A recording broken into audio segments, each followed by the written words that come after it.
Hello friends, రెగ్యులర్గా నా videos చూడాలంటే సబ్స్క్రైబ్ అని చేయండి. పక్కన బెల్ బటన్ కూడా క్లిక్ అని చేయడం ద్వారా మిస్ కాకుండా చూస్తారు. హలో ఎవరీవన్, ఆంధ్రప్రదేశ్లో ఈరోజు ఉన్నటువంటి ముఖ్యమైన అప్డేట్స్ అయితే చూద్దాం. ఆచార్య ఇంజనీరింగ్ విశ్వవిద్యాలయం పరిధిలోని కళాశాలలో డిప్లొమా కోర్సుల ప్రవేశానికి సంబంధించి దరఖాస్తులు అయితే ఆహ్వానించడం జరిగింది. 2023-24 విద్యా సంవత్సరం గాను ఇలాంటి ప్రవేశ పరీక్ష అనేది లేకుండానే 10th క్లాస్లో వచ్చినటువంటి మార్కుల ఆధారంగా ఈ డిప్లొమా కోర్సుల ప్రవేశాలు అయితే ఉంటాయి. మనం వీటికి దరఖాస్తు అనేది ఆన్లైన్లో చేసుకోవాల్సి అయితే ఉంటుంది. తర్వాత టీచర్ పోస్టుల భర్తీకి సంబంధించి ఒక అప్డేట్ అయితే రావడం జరిగింది. ఉమ్మడి కృష్ణా జిల్లాలో 47 హై స్కూల్ ప్లస్ పాఠశాలలు అయితే ఉన్నాయి. ఇందులో అర్హులైన సీనియర్ స్కూల్ అసిస్టెంట్లకు పీజీటీలుగా అవకాశం అయితే కల్పిస్తున్నారు. ఈరోజే సర్టిఫికేట్ వెరిఫికేషన్తో పాటు కౌన్సిలింగ్ కూడా ఉండబోతుంది. వీటికి సంబంధించిన జాబితా కూడా సిద్ధమైనట్లుగా సమాచారం.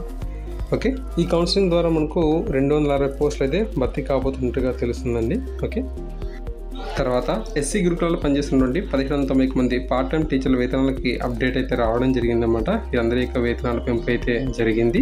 ఇదివరకు మనం గమనించినట్లయితే జూనియర్ లెక్చరర్లకి 18,000 ఉండగా 24,150కి అయితే పెంచారు. పోస్ట్ గ్రాడ్యుయేట్ టీచర్లకి గతంలో మనకు 16,100 రూపాయలు ఉండగా 24,150 రూపాయలుగా ప్రస్తుతం అయితే ఉంది.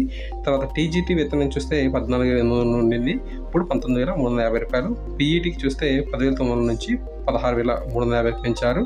అలాగే హెల్త్ సూపర్వైజర్, స్టాఫ్ నర్సుల యొక్క వేతనం 12,900 ఉండగా దాన్ని 19,350కి పెంచారన్నమాట. సో ఈ విధంగా ఎస్సీ గృహాలకు సంబంధించి వేతన పెంపైన అప్డేట్ అయితే రావడం జరిగింది.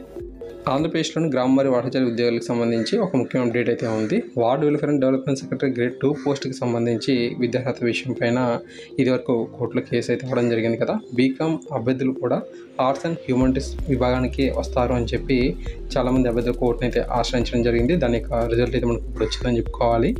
సో బీకామ్ వారు కూడా ఈ యొక్క ఆర్ట్స్ అండ్ హ్యూమనిటీస్ విభాగం కిందకి వస్తారని చెప్పి కోర్టు అయితే తీర్పునైతే ఇవ్వడం జరిగింది. యూజీసీ కూడా దానికి సంబంధించిన పర్మిషన్స్ అయితే ఇచ్చినట్టుగా కూడా మనకు వాదన అయితే వినిపించడం జరిగిందనమాట.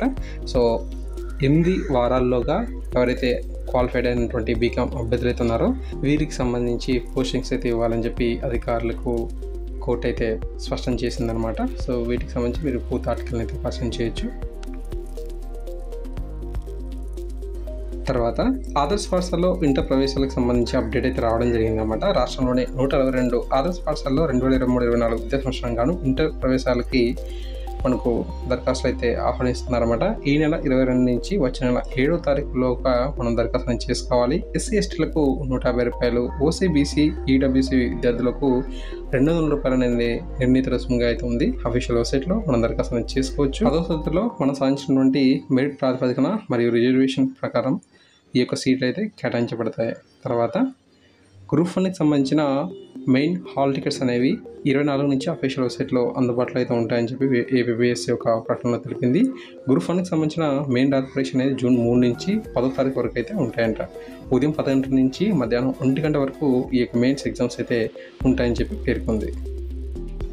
తర్వాత సిపెట్లో ప్రవేశాలకు సంబంధించిన దరఖాస్తు గడువు అనేది ఈ నెల 28వ తారీఖు వరకు ఉంది. ఎస్సీ ఎస్టీ విద్యార్థులకు 250 రూపాయలు, మిగిలిన వారికి 500 రూపీస్ అనేది రుసుముగా ఉంది అఫీషియల్ వెబ్సైట్లో. ఈ నెల 28వ తారీఖులోపు మీ దరఖాస్తు చేసుకోవాలి. వచ్చే నెల 11వ తారీఖున మనకు ప్రవేశ పరీక్ష అయితే ఉంటుంది. ఓకే, తర్వాత జీవోలన్నీ ఏపీ.గెజెట్లో అప్లోడ్ చేయాలి అని చెప్పి అన్ని శాఖలకు సాధారణ పరిపాలన శాఖ ఆదేశాలు జారీ చేసింది. ఇదివరకే ఈ యొక్క ఆదేశాలు ఇచ్చినప్పటికీ కూడాను చాలా వరకు జీవోలు అనేవి ఏపీ.గెజెట్లో అప్లోడ్ కావడం లేదని చెప్పి పరిశీలన చేశారన్నమాట. సో తప్పనిసరిగా అన్ని డిపార్ట్మెంట్స్ కూడా వారు రిలీజ్ చేసేటువంటి జీవోస్ ఏవైతే ఉంటాయో సో ఆ యొక్క జీవోస్ అనేవి అందుబాటులో ఉండాలి ఏపీ.గెజెట్లో అని చెప్పి పేర్కొన్నారు. తర్వాత ఇంటర్ సప్లిమెంటరీకి సంబంధించి పరీక్షల హాల్ టికెట్స్ అనేవి సిద్ధం కావడం జరిగింది. జనరల్ వొకేషనల్ సంబంధించి హాల్ టికెట్స్ అనేవి అఫీషియల్ వెబ్సైట్లో అందుబాటులో అయితే ఉండడం జరిగింది. ఇవి మనకు జ్ఞానభూమి వెబ్సైట్లో అందుబాటులో అయితే ఉంటాయి. సో గైస్, ఈ విధంగా ఈరోజు మనకు ముఖ్యమైన అప్డేట్స్ అయితే రావడం జరిగింది. తప్పకుండా ఇలాంటి డైలీ అప్డేట్స్ కోసం ఛానల్ సబ్స్క్రైబ్ చేసుకొని సపోర్ట్ చేయండి.